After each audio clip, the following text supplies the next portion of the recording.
Olá, estamos dando início a mais um programa Debates Le Monde Diplomatique Brasil, uma iniciativa do jornal Le Monde Diplomatique Brasil, em parceria com a TV PUC, com o canal universitário e com a TVT, a TV dos Trabalhadores. Vamos voltar hoje a um tema que vai se transformar num problema para nós daqui para frente. É a crise hídrica em São Paulo, 2021 e 2022. Ela não para esse ano, não é? Vai faltar água na nossa torneira? O que é essa crise hídrica? Para onde ela está nos levando? Qual é a responsabilidade do poder público? Que políticas precisavam ser feitas? Todas essas questões precisam ser respondidas, né? E para tratar desse tema, para tratar dessas questões, convidei duas pessoas que são especialistas na área. Quero apresentar para vocês a Marúcia Waitley. Ela tem experiência na área de engenharia sanitária, com ênfase em planejamento integrado dos recursos hídricos. Atua principalmente nos temas da Billings, que é a represa, da região metropolitana de São Paulo, da questão da água e dos mananciais. Ela coordenou o programa Mananciais em parceria com a Secretaria Municipal de Habitação de São Paulo e a campanha de olho nos mananciais do Instituto Socioambiental. Coordenou o mapeamento de propostas para a água em São Paulo e foi consultora do programa Municípios Verdes do Estado do Pará.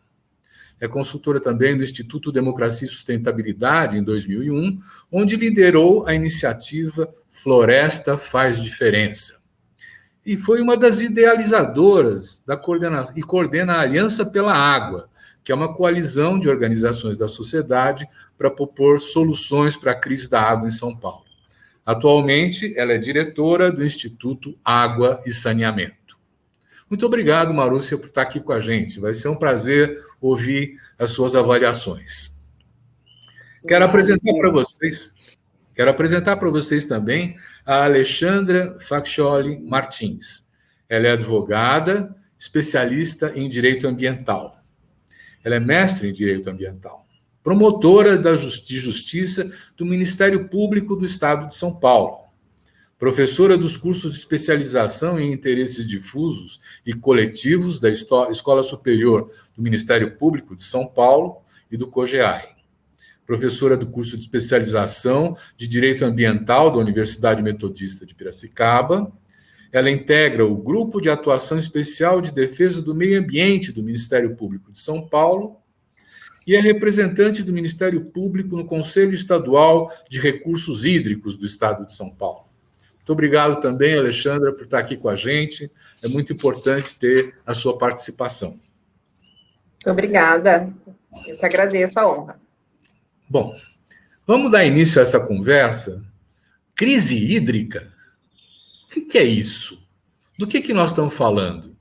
Ela já aconteceu recentemente? Marúcia, você pode ajudar a gente a compreender que crise hídrica é essa? Oi, Silvia, Alexandra. Olá para todas e todos que estão nos assistindo.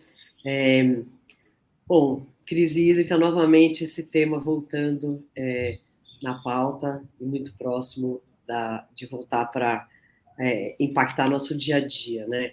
O Brasil é um país que tem 12% da água doce do planeta.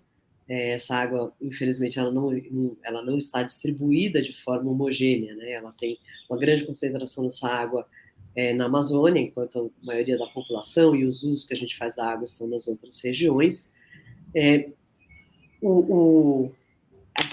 A crise que a gente está vivendo atualmente, né? Eu acho que primeira questão, né, que eu acho que é importante, que a gente tem é importante entender que essa noção de abundância de água no Brasil, ela não é verdadeira, né? Que essa distribuição da água muito concentrada na Amazônia e muito desigual pelo território e com muitos usos em relação a essas águas, elas fazem com que boa parte do Brasil não tenha uma situação assim confortável em relação à água, e acho que essa é uma primeira questão para o presente e cada vez mais para o futuro, né? Agora, em 2021, a gente ouve falar novamente de crise hídrica, esse tema ele começa a aparecer relacionado ao setor elétrico, e o setor elétrico no Brasil ele tem uma boa parte, né, da geração com base em reservatórios, principalmente concentrados na região centro-oeste, sudeste e sul, que coincide também, né, com uma região do nosso território que é meio o berço das águas, é o berço lugar onde nascem vários rios, uma região que vem sendo intensamente modificada pelos usos intensos, né, seja de agronegócio, queimada, irrigação, e a gente, esse ano, começa a ouvir a crise hídrica que se inicia relacionada ao setor elétrico. A meu ver, um bom entendimento é o seguinte: a gente tem um setor elétrico que começa a fazer uma gestão equivocada desses reservatórios, acho que equivocada no sentido de não olhar para questões que são cada vez mais importantes, que são os fenômenos climáticos globais, são os eventos climáticos extremos e os impactos que esse modelo atual, né, que nós estamos no Brasil, digamos assim, um modelo suicida de queimada, desmatamento, quanto isso impacta o ciclo virtuoso de água. Então, essa crise hídrica, a meu ver, a gente tem uma conjunção de fatores. Tem uma má gestão desses reservatórios, tem um evento global, né, de Laninha, que tem um impacto, principalmente para a região sudeste e sul, o mar está mais frio, então diminui a quantidade de chuvas. Nós tivemos ano passado, não só, temos nos últimos anos um aumento do desmatamento na Amazônia, e boa parte do sudeste, como é que chega a chuva aqui? Ou ela chega pelo Atlântico, então Laninha segura, ou chega pelo que a gente chama dos rios voadores, que é a umidade que vem desde a Amazônia, né, e bate nos Andes, então ela volta para o continente e vai caminhando, né, vai voando, na verdade, desde a Amazônia até aqui o Sudeste. E ano passado não só nós aumentamos o desmatamento, como nós tivemos queimadas, como a gente não via há muito tempo, queimadas no Pantanal. Então toda essa região que está ficando sem floresta e com queimadas, ela vai sugar essa umidade. Então essa conjunção de fatores não foi levada a sério. A gente chega nesse ano com uma situação dos reservatórios do Sudeste e do Centro-Oeste, e agora do Sul, né? Agora tem esse alerta já dos reservatórios do Sul de hidrelétricas em níveis muito baixos. E aí é importante, né, lembrar que esses reservatórios eles não estão isolados, né? Eles estão em bacias hidrográficas onde acontecem muitas outras coisas, e muitos outros usos dependem não só diretamente desses reservatórios, mas dessas bacias hidrográficas. Se os reservatórios estão secos, não é só que na represa vai estar seco, o solo vai estar seco, a região vai estar seca.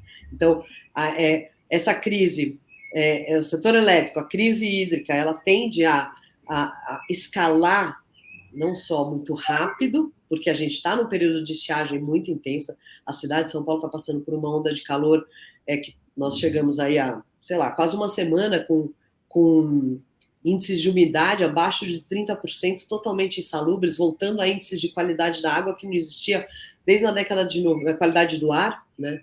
E outras cidades. Então, as queimadas elas estão aumentando não só nessa escala maior, mas em escalas pontuais. Hoje a gente vê diversos pontos de queimada. Então, todo esse descontrole da agenda ambiental que vem acelerando com esse atual governo, a gente está pagando o preço. Então, essa conjunção de fatores ela ajuda com a redução de chuva, ajuda a ficar esse clima muito mais seco, muito mais quente. Esses reservatórios das hidrelétricas, eles estão baixando o nível, os usos, e aí a questão que eu acho que como é que essa crise vai chegar aonde, né? À medida que você está esvaziando esses reservatórios, então já tem um potencial aumento da crise que vai começar a usar mais os reservatórios do Nordeste. O São Francisco tem todo um esforço, né, do Comitê de São Francisco nos últimos anos de tentar sair daquele volume morto para conseguir chegar agora num volume de 40%. A gente não consegue mais recuperar os reservatórios para níveis acima de 60%. Então, nós vamos começar a secar o Nordeste, com todos os problemas que já existem lá. Essa sugar toda a água desses reservatórios, obviamente que todas as questões de energia são muito importantes, mas tem uma outra crise, outras crises que vão ser desencadeadas. os usos relacionados aos usos múltiplos, que vão ter restrições, então irrigação, navegação, né, já tem aí a potencial paralisação da hidrovia Tietê-Paraná, e irrigação, por exemplo, pode começar a impactar a produção de comida, preço da comida, aumento da inflação, e acho que um outro ponto já para fechar essa introdução, também é importante lembrar que nessas regiões, né, no centro-oeste e sudeste, onde estão essas hidrelétricas, nós temos uma quantidade de população enorme e que, com certeza, essas bacias dos reservatórios, elas também estão os reservatórios estão em bacias que também os reservatórios e os mananciais utilizados para o abastecimento de água estarão impactados. Então, a gente tem uma tendência, e aí é o tempo que isso vai levar, né? E aí pode acontecer em velocidades diferentes nas diferentes regiões, mas um cenário muito provável para esse ano e início do próximo, se as previsões climáticas que estão dadas de um verão com, no máximo, chuva na média, a gente não recupera. Então, a gente já entra no ano que vem com menos água, que é o problema da seca, né? A seca, cada ano, te deixa com menos até que você não tem. Então, ela requer medidas preventivas de mais longo prazo. Então, o potencial escalada dessa crise hídrica, essa falta de água nos reservatórios, o quanto ela já vai se refletir nos outros usos, irrigação, produção de comida e nos usos de abastecimento urbano.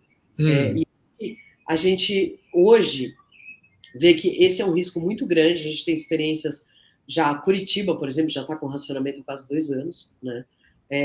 E imagina a conjunção de fatores: falta de luz, falta de água e falta de comida, né? Tá bom, chega, não quero mais saber. É isso, de introdução, acho que falando em termos grave. gerais, e aí a gente pode aproximar um pouco mais do estado de São Paulo, lembrando que a gente também tem em mente que não dá para ficar pensando que a crise só vai acontecer na hora que atingir a capital. A crise já está acontecendo em vários lugares.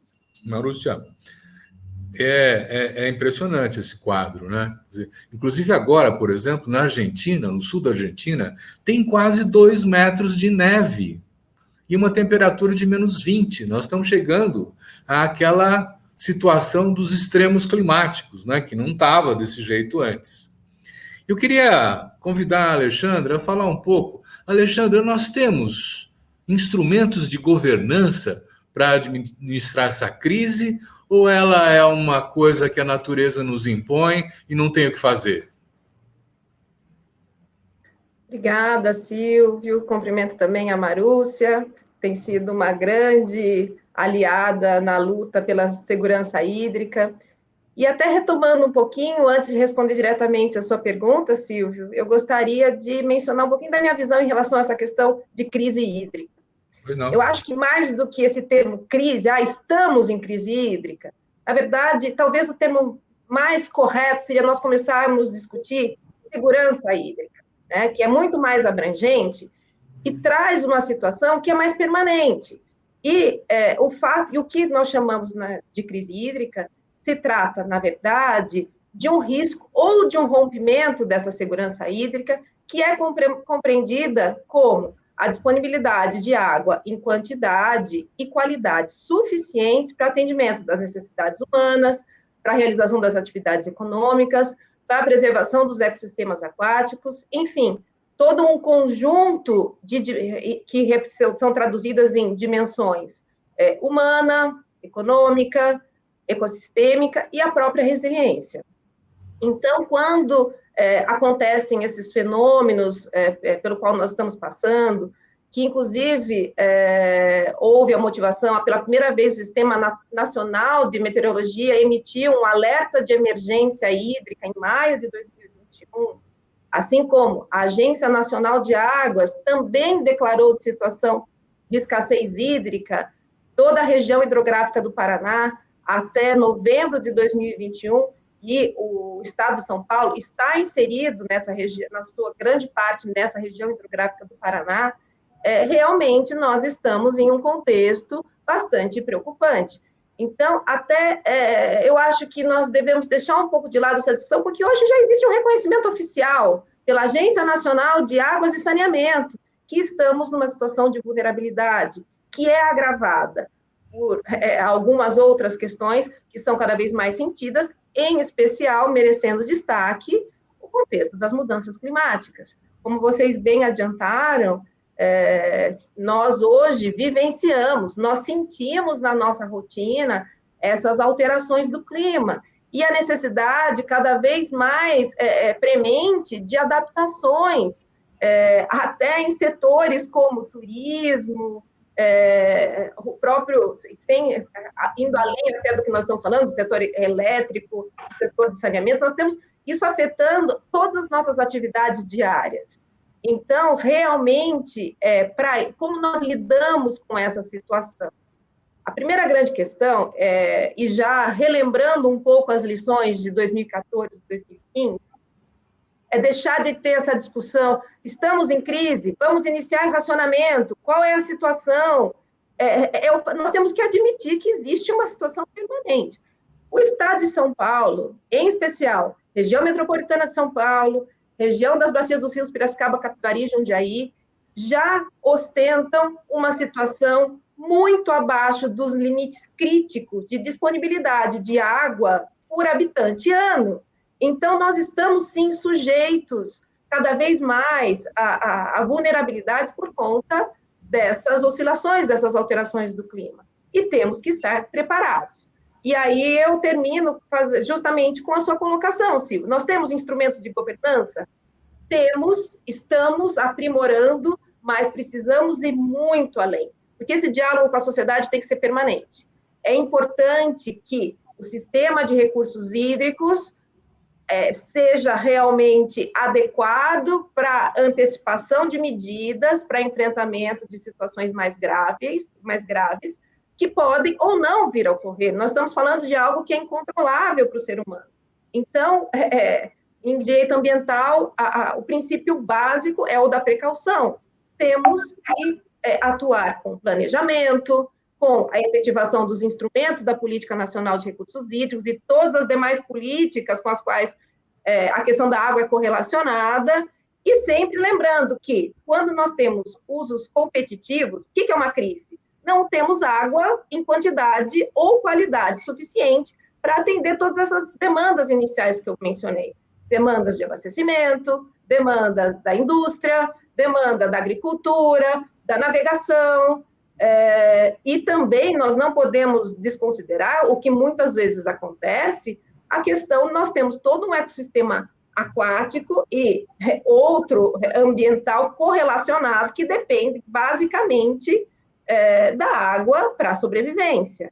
Então, são lições que nós já cada vez estamos nos deparando. A sabedoria nos recomenda a ficarmos atentos, a promovermos diálogos permanentes com todos os setores, porque, por mais que exija nessa discussão de usos preponderantes, obviamente, a premissa de que, se tratando de um direito humano fundamental, há de ser assegurado o abastecimento humano e a dessedentação animal, é óbvio que nós precisamos de produção, nós precisamos de alimentos sendo realmente cultivados, sendo oferecidos à população, então nós temos que achar um bom termo para que nós possamos, para que seja possível nós atravessarmos com menos danos possíveis para essa situação e evitar as causas. A Marúcia já fez aí uma pincelada de questões que permeiam essa discussão da segurança hídrica. E eu acho que esse encontro é justamente aonde nós podemos melhorar, o que nós podemos fazer e como nós passamos com menos danos, principalmente para as populações mais vulneráveis, que é fato que as crises não atingem a todos da mesma forma, para que haja um equilíbrio, para que haja equidade, para que haja justiça hídrica e justiça social. Muito bom. Quer dizer, então, que existe a possibilidade de não ter água na torneira, né?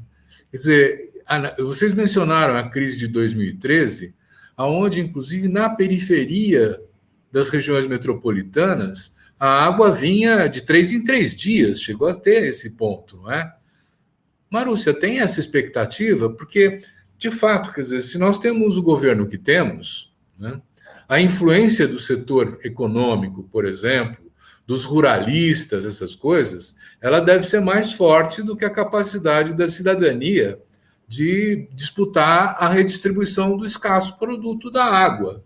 Como é que você vê isso, Marúcia? A gente vive tempos difíceis, mas acho que o Brasil ele tem aí já há vários anos, né, sistemas de governança de recursos hídricos, né, nossa legislação de recursos hídricos nacional, com uma agência como a ANA, né, e com vários estados implementando suas políticas, trabalhando a questão dos comitês de bacia, planos de bacia, alocação, né, o espaço, né, de definir, diminuir esses conflitos, realizar as outorgas, usar melhor a água, fazer plano de bacia para recuperação, melhoria. Essa seria uma instância muito importante que, infelizmente, ela vem sendo esvaziada como várias outras, mas nós temos isso. E acho que uma coisa que a Alexandra trouxe, antes de entrar nos cenários possíveis, né, que acho que um aprendizado importante da crise de abastecimento de água, né, porque acho que, primeiro, esse termo crise hídrica, dependendo do lugar que você olha, ele é uma crise permanente. Região metropolitana de São Paulo, Piracicaba, etc., quem vive uma crise permanente, porque não é só associar a crise hídrica à falta de água, porque a gente já tem problemas seríssimos de qualidade, de conflito de uso, já são crises, são lugares que já têm estresse hídrico elevado. Né? O que nós estamos hoje numa escalada para uma situação de emergência. Acho que um primeiro aprendizado da situação que começou em 2013, você falou correto, começa o quê em 2013? Começa a ter uma diminuição das chuvas. A crise de abastecimento acontece em 2014, então é um tempo entre a crise hídrica, entre a situação nas represas e a falta de chuvas, o impacto dela. Então não é agora, eu acho que a gente ainda tem um período, nós estamos no período de estiagem aqui no Sudeste, temos um período de chuvas, infelizmente os cenários CEMADEM, internacionais, etc., estão dando no máximo chuvas na média, não foi o que aconteceu no verão desse ano, o verão desse ano já teve um regime muito abaixo e um regime que está mudando no Sudeste, no estado de São Paulo. A gente tinha o mês de outubro como início das chuvas, esse não é mais, é novembro. Tinha chuvas mais distribuídas ao longo do mês, o que a gente tem visto assim, é uma chuva com muita água em alguns dias do mês e o resto seco. Isso não enche reservatório, isso não faz recarga de aquífero, isso não recompõe os lençóis freáticos, porque essa chuva, no verão, inclusive, vai evaporar essa água. Né? E se as bacias hidrográficas estão mal cuidadas, estão com muito solo exposto, essa água vai escoar pela superfície. Então, os reservatórios, eles são uma fonte de perda de água muito grande, como a Agência Nacional de Água já vem mostrando. Então, acho que a gente tem que pensar que a gente está numa situação de emergência, porque num contexto de incerteza em relação à previsão, num contexto de aumento em intensidade e frequência de eventos climáticos extremos, de descontrole de uma série de processos que resultam, né, em queimada, em desmatamento, ou seja, a gente tem essa conjunção, ela está dada. Né? Então, eu acho que, obviamente, que a gente pode olhar e falar, não, a gente precisa reconstruir o sistema de recursos hídricos, precisa mudar essa trajetória suicida, etc. Mas agora, eu acho que o que nós temos é entender que existe uma situação de emergência e como aprendizado, segundo aprendizado importante, quanto antes a gente começar a agir, melhor. Agir durante a emergência é um caos, como foi em 2014 e 2015, que chegou em volume morto, que ninguém sabia nada, faltava água na casa das pessoas, não tinha informação. Então, a gente deveria... que assim, né, o problema é não aprender com o erro estupidez, né? Então, a gente já teve no passado uma coisa muito recente, e é muito recente, né? A gente está falando o quê? De 5 anos, 6 anos, né?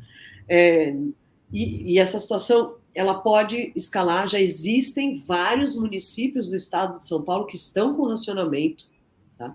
Municípios que não são esses da região metropolitana, municípios que não necessariamente são atendidos pela Sabesp. É importante, olhando, né, para o estado de São Paulo, que o estado de São Paulo tem 645 municípios.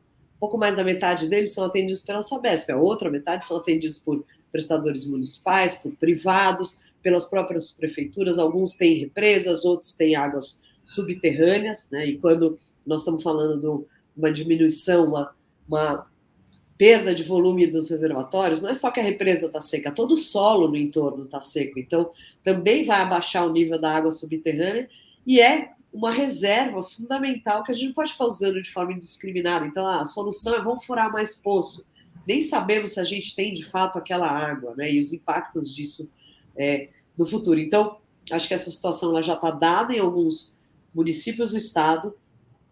Nós estamos ainda, tem aí no mês de setembro e outubro, provavelmente sem chuvas. O que é que está acontecendo é que a gente está vivendo uma onda de calor muito forte, então não é só que está no inverno, que não chove. A gente está vivendo baixa umidade, isso evapora mais ainda os reservatórios, né? Seca mais o solo, então fica mais difícil da chuva que vier até ela começar a encher represa de novo, que foi o que a gente vivenciou em 2016, quando voltou a chover, que foi a demora, né, para recompor os reservatórios. E desde então, não é que os reservatórios, principalmente o sistema Cantareira, não é que ele voltou a ter aquela quantidade de água que a gente via na década passada, né? Você chegou a 60, se eu não me engano, a Alexandra pode até saber melhor que eu. Então, não é que a gente está conseguindo, cada vez, cada onda dessa emergência, a gente não está conseguindo se adaptar de uma forma virtuosa, né? E acho que isso é cada vez mais urgente. A gente precisa agora olhar para o cenário, não ficar apostando que vai se repetir o que era no passado, que vai chover. Uhum. A gente tem que trabalhar com o pior cenário e, se não se concretizar, a gente celebra, né? E a gente fica mais resiliente para a próxima, porque, infelizmente, essa é a tendência, né? Nós estamos vendo isso não só no Brasil, nós estamos vendo no mundo todo, com impactos, ondas de calor, com alguns lugares batendo temperaturas de 50 graus. Essa não é uma questão só do Brasil, mas é uma questão muito triste para o Brasil, né? Que era esse país cheio das águas, o país das águas, e a gente está transformando ele num deserto. Muito bom. E só uma coisa que eu acho que é super importante, que acho que ainda fechando só dos aprendizados, que tem o seguinte: um aprendizado da crise, e acho que a Alexandra trouxe essa questão da segurança hídrica. Segurança hídrica é um termo relativamente novo, e ele tem uma coisa curiosa, que a segurança hídrica depende de quem fala, né? Porque segurança hídrica, se você for olhar um prestador de serviço, você vai falar, não, eu tenho bastante água para distribuir.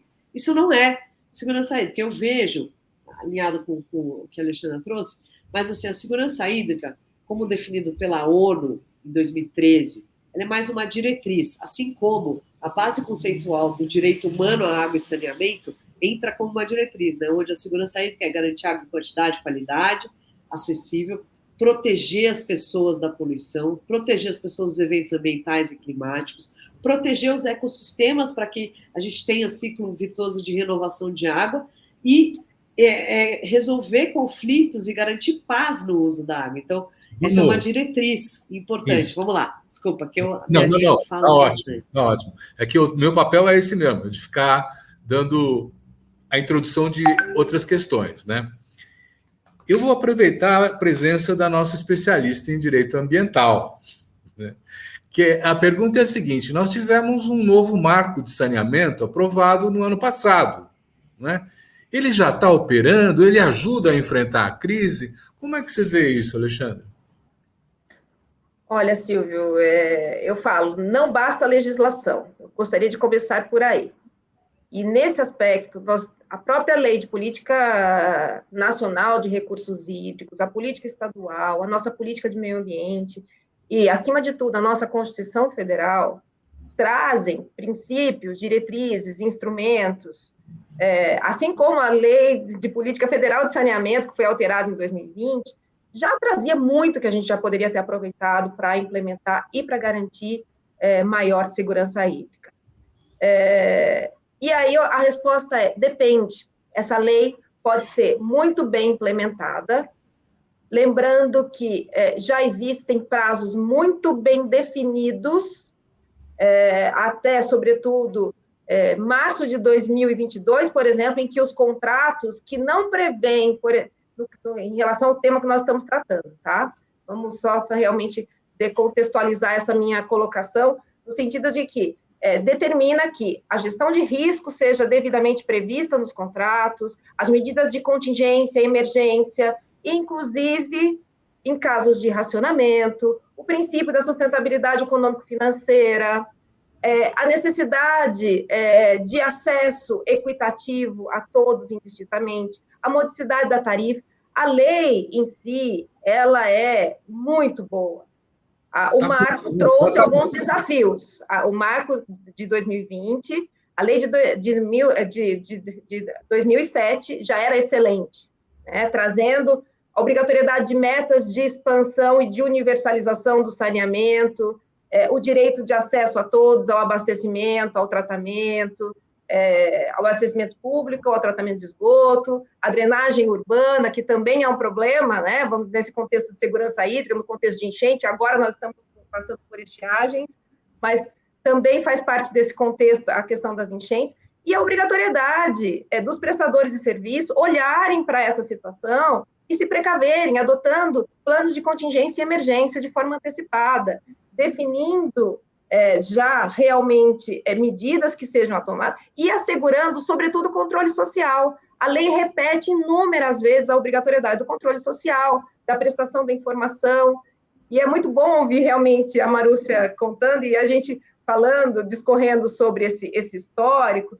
E aí, enquanto ela falava, me vinham realmente várias imagens do contexto de 2014, 2015, em que a grande reivindicação da sociedade está faltando água e informação. Se vai faltar água, Silvio, eu acho que é uma resposta que ainda é muito cedo nós falar. A questão vai faltar água para quem? Água para todos? Essa é uma situação, né? As pessoas percebem e a população tem capacidade de compreender esses fenômenos climáticos pelos quais nós estamos passando.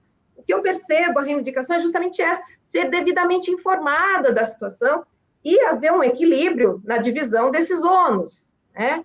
Racionamento é a única saída? Não. É possível a adoção de medidas de incentivo de uso racional da água de forma antecipada, né? O que realmente foi muito crítico na última crise foi essa situação que, por conta da redução de pressão na rede, alguns locais acabavam sendo mais prejudicados. Então, será que não teria sido melhor um racionamento equitativo, ao invés de adoção de medidas de redução de pressão tão severas, que alguns bairros mais distantes apenas ficavam prejudicados? Será que algumas medidas de incentivo ou mesmo de restrição não poderiam ter sido adotadas antecipadamente para evitar que alguns cursos d'água chegassem a vazão zero, com um grande número de mortandade de peixes em todo o estado, principalmente daqueles dependentes do sistema Cantareira? Então, nós vivenciamos uma série de questões, e em termos de capacidade de resiliência, melhoramos muito desde 2014. Hoje, o sistema integrado, por exemplo, metropolitano, tem uma melhor condição, mas realmente o estado de São Paulo vai muito além da região metropolitana de São Paulo.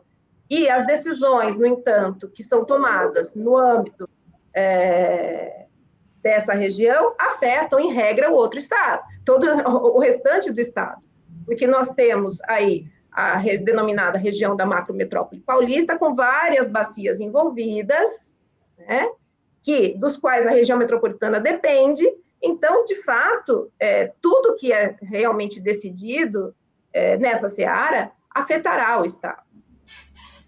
Recentemente, houve uma apresentação por parte do governo do estado em relação à situação hídrica, e nessa apresentação ocorrida, foi post até do YouTube, mostrando esse mapa do estado, já era reconhecido pelo Departamento de Águas e Energia Elétrica, vários municípios, como disse a Marúcia, em situação de alerta, em situação já de atenção, ou mesmo em algumas em estado crítico.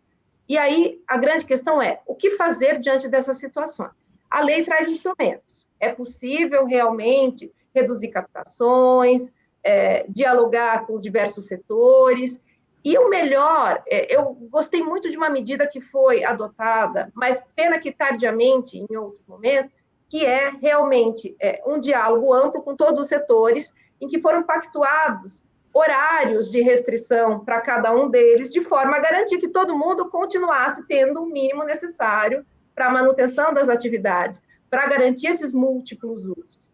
Então, o desafio dos órgãos outorgantes é assegurar os usos prioritários, que, obviamente, sempre será o abastecimento humano e a dessedentação animal, mas também promover esses usos múltiplos. Né? Isso faz parte do desafio da gestão. Muito bom. Marúcia, é a Sabesp a responsável aqui pela Grande São Paulo? Já não era hora de ter começado uma campanha, por exemplo, de educação e informação? Porque se você fala é melhor prevenir do que remediar, ainda que já estejamos remediando, né? Quer dizer, como é que fica? Nós estamos acompanhando, nós estamos conseguindo criar as condições para enfrentar a crise? Então, Silvio, eu vou responder essa sua pergunta, mas é que foi muito importante você ter trazido a Lei 14.026, né, que altera o Marco Legal do Saneamento. Fica à vontade. Essa lei foi aprovada ano passado e saneamento, né, até na nossa história do saneamento no Brasil, que é sempre esse desafio, por que a gente não consegue resolver o saneamento, né? Ele é marcado sempre por uma disputa de qual que é o papel do Estado, né, em relação ao saneamento. Eu acho que essa disputa ela já foi para um lado mais, o Estado não tem nada a ver, ou uma coisa mais municipalista, enfim. Agora a gente não tem nenhuma visão, eu acho, minha opinião, e eu acho que essa lei ela foi muito motivada numa coisa muito motivada para ampliar concessões de privatização de algumas companhias, independente, não estou aqui querendo trazer uma questão de que é melhor ou o que é pior, mas trazendo um pouco da motivação, né? E ela acabou virando, a meu ver, assim, o resultado dessa lei, ela é meio um Frankenstein, assim, porque ela pega o que era uma lei antes, estava mais amarrada em termos de entender o saneamento como seus 4 componentes, e... Só um minuto. Só para o cachorro aqui não latir.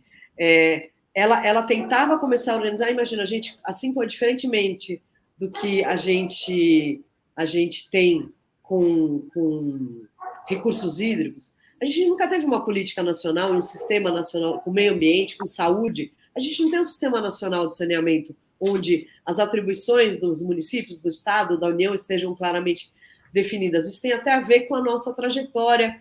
Planasa, na década de 70, durante a ditadura que cria, né, as companhias estaduais de cima para baixo, e eu acho que a gente, né, com essa nova lei, a gente volta a olhar só para água e esgoto, deixa essa dimensão de planejamento, né, porque nós estamos falando da gestão de um serviço público, e a gestão do serviço público ela tem um responsável por isso, e esse responsável tem responsabilidades em relação às funções.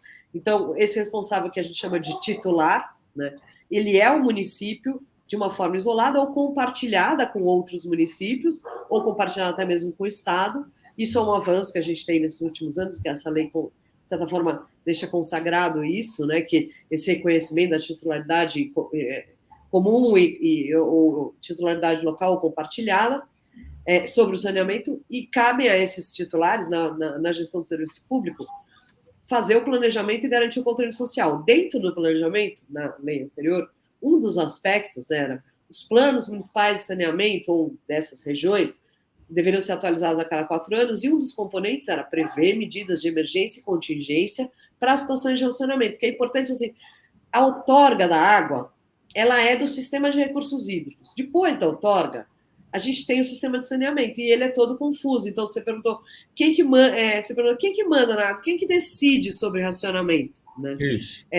E acho que aí esse é um vácuo, é uma lacuna importante, porque a nova lei, ela traz, eu acho, é um avanço, que ela entende que o saneamento é um setor, assim como outros, de infraestrutura e serviços públicos, que precisa ter regulação.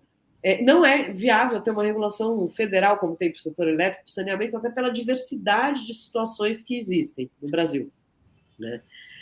Mas o setor de regulação, ele realmente andou muito pouco. A gente tem ainda muitos municípios sem nenhuma regulação, e algumas agências é muito desigual. Então, aí a gente trouxe a Agência Nacional de Águas, que tem uma trajetória importante, né, de trabalhar de forma descentralizada, participativa, de construir as políticas estaduais, traz a Agência de Águas com essa atribuição de criar normas de referência para saneamento. E, ao mesmo tempo, tem aí os estados criando as suas leis regionais, enfim, é um assunto que a gente podia fazer um programa só disso, porque é bem complexo.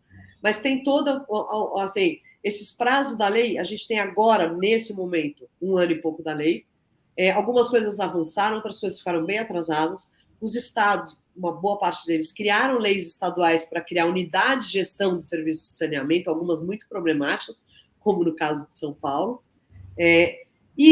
Só que as normas de referência que poderiam resolver lacunas, porque você cria uma unidade regional, até você criar a instância de governança e fazer o plano, já acabou a água, já acabou tudo, né? E uma coisa que seria muito importante, eu acho que essa é uma mobilização e um ponto de atenção fundamental para esse momento, que assim, a Agência Nacional de Águas tem uma agenda de normas de referência, ela fez uma consulta pública ano passado, nós conseguimos fazer uma mobilização da sociedade para inserir no cronograma do primeiro biênio de normas, definir normas de referência para contingência e emergência, inclusive racionamento, por quê? Exatamente para evitar isso. Não é a Sabesp que deve determinar racionamento, como aconteceu na crise passada. Não caberia ao prestador, caberia ao regulador, ouvindo e vendo o que está no plano de saneamento daquela região. Mas isso tudo não existe na prática, né? E para a gente não ter esse tipo de coisa que fica a companhia, no caso, na crise de abastecimento de água em São Paulo, foi a Sabesp, que definiu as medidas, primeiro o bônus, depois uma medida de multa que teve um impacto muito forte, e que ela teve um resultado que eu acho que é pouco falado, que assim, a multa ficou tão cara que ficou mais barato para vários setores, de várias faixas de setores da sociedade, fizeram medidas para aumentar a sua segurança de água. Então, desde parcelar a caixa d'água em 48 vezes até shoppings que fizeram todo um sistema de reuso gigante para usar. Isso manteve o consumo, a necessidade de água para a região metropolitana menor. Mas aquela crise foi um monte de atrapalhada, porque ninguém não tinha essa transparência, a gente teve que requerer muitas vezes o apoio do Ministério Público para exigir que a Sabesp divulgasse. Você imagina, você trabalhando o dia inteiro, agora muita gente já está na rua, mas tem muita gente ainda com o privilégio de poder trabalhar em casa, mas você chega em casa à noite, você não tem água para lavar suas roupas, dar comida para as crianças, enfim. É um transtorno na vida, e fora os riscos para a saúde que foram comprovados, como, por exemplo, as pessoas começaram a armazenar água, e, na sequência, a gente tem uma enorme epidemia de dengue, né? Então, tem essas correlações que não caberia ao prestador de serviço. Então, acho que essa, talvez assim como uma medida muito importante, começar a discutir e aí trazer o setor de saneamento para parar de olhar só para as concessões, os investimentos milionários, para um problema que está aqui agora, que é como esse novo saneamento se pretende no Brasil vai se adaptar ao que é o saneamento no século XXI, que é usar melhor a água, é ser mais circular, mais eficiente, mais próximo do seu consumidor e trabalhando de uma forma mais inteligente e eficiente. Sabe, não deixando isso daí, o problema é que lá na frente eu vou resolver a perda. É agora, é ano que vem. Vou fazer uma complementação, uma parte, antes de até nós entrarmos em outro assunto, se me permite, Silvio. Claro. Essa questão do realmente como se dá a gestão da água. Um dos grandes desafios em relação ao planejamento e à gestão, que, por princípio, a gestão da água, e o planejamento é descentralizado e participativo. Então, ele acontece nos diversos níveis, federal, estadual e municipal. Não bastasse isso, nós temos órgãos específicos que cuidam da quantidade, órgãos que cuidam da qualidade, órgãos que cuidam da água tratada, que é servida à população para consumo humano, no abastecimento público, que são os órgãos de saúde. Nós temos as agências reguladoras, que cada vez mais ganham um papel de preponderância, à medida que elas devem fiscalizar os serviços que são prestados aos diversos usuários. Só que nós temos o problema da falta de tradição, realmente, dessa regulação no país, o que é fundamental diante dessas novas concessões que devem vir, sobretudo depois desse marco de 2020, e o desafio de buscar espaços de articulação permanentes para realmente encontrar caminhos que garantam essa segurança hídrica. O fato é que, no entanto, isso acaba sendo bastante complexo por conta dessa fragmentação. Então, nós temos, nesse sistema, eu gostaria de dar um destaque muito importante para os comitês de bacias. Os comitês de bacias hidrográficas, que muita gente ainda não conhece o papel, a grande gama de atribuições, é aí que nasce, sobretudo, o planejamento em cada uma das bacias hidrográficas.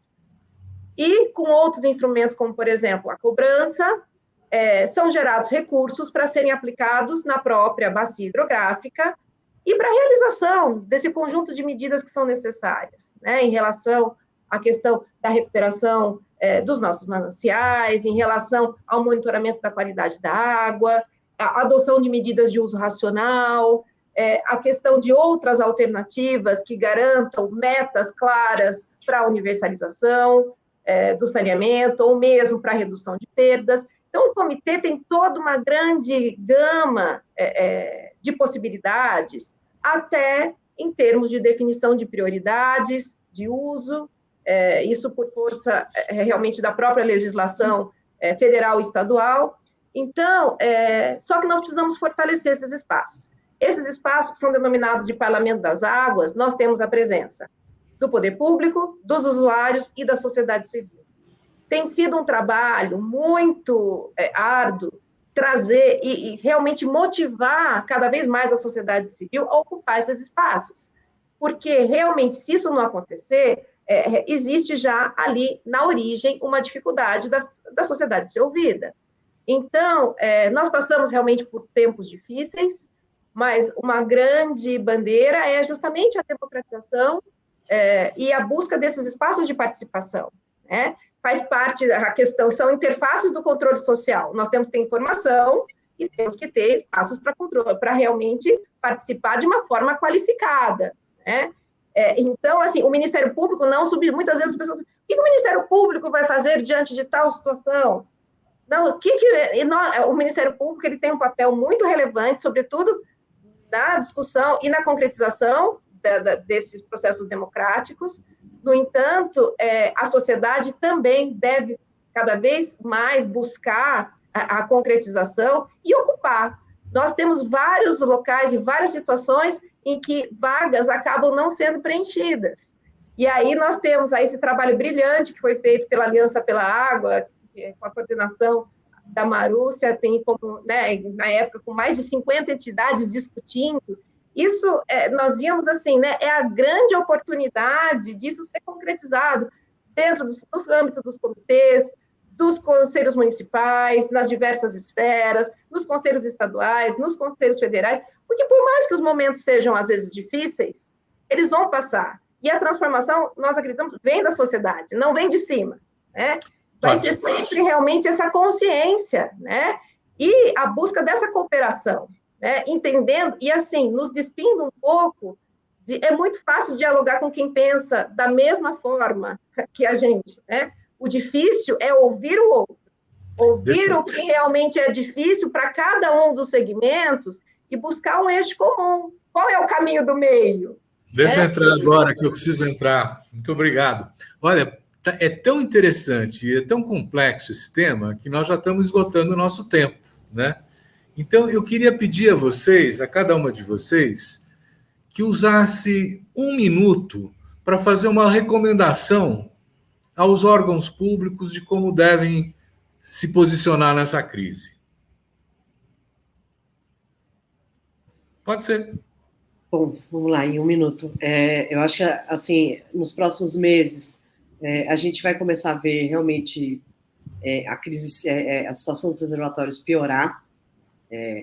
Acho que é fundamental, né, que a gente comece a discutir, primeiro, acho que seria importante no âmbito da Agência Nacional de Águas, até porque ela é um espaço, como a Alexandra falou, né, para trazer os diferentes, para construir diálogo, ela tem essa trajetória, a gente começar a discutir o que quer dizer medida de contingência e emergência com bastante antecedência, né, que essas medidas fossem discutidas usando como diretrizes segurança hídrica, direito humano, uso, de certa forma, mais justo da água, né, e aprendizados das crises, seja da crise hídrica, seja da crise sanitária, onde, com certeza, o que a gente vê é que quem já vive de forma menos favorecida acaba sendo mais impactado. Então, é a gente conseguir começar a construir isso desde já, para que até o final da estiagem nós estejamos mais preparados para acompanhar de forma responsável e realista o que vai acontecer no verão. Porque não dá mais para trabalhar, vai chover no verão. Não. E se não for chover, a gente já tem que ir agindo a cada dia. Então, essa seria a minha recomendação. E agradecer demais, Silvio, pelo convite. Alexandra, sempre um prazer. É isso. E ao pessoal que está assistindo também, muito obrigada. Maravilha. Alexandra.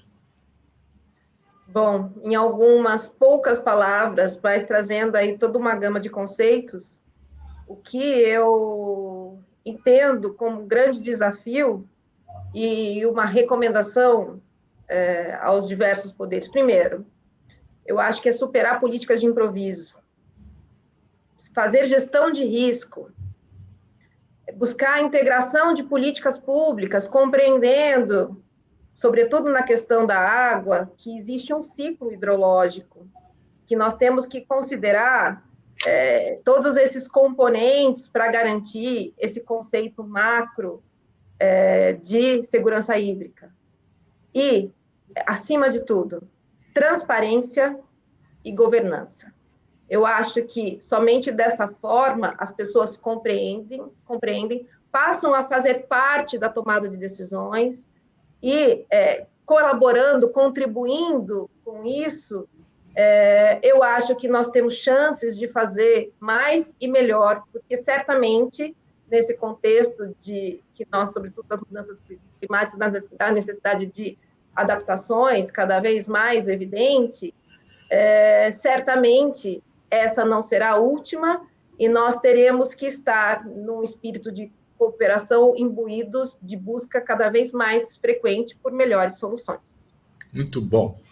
Olha, eu quero agradecer muito a Marúcia Waitley e a Alexandra Faccioli Martins pela rica apresentação que vocês fizeram de um cenário preocupante, não é? Agradecer também a você que está nos acompanhando e dizer que semana que vem tem mais. Obrigada.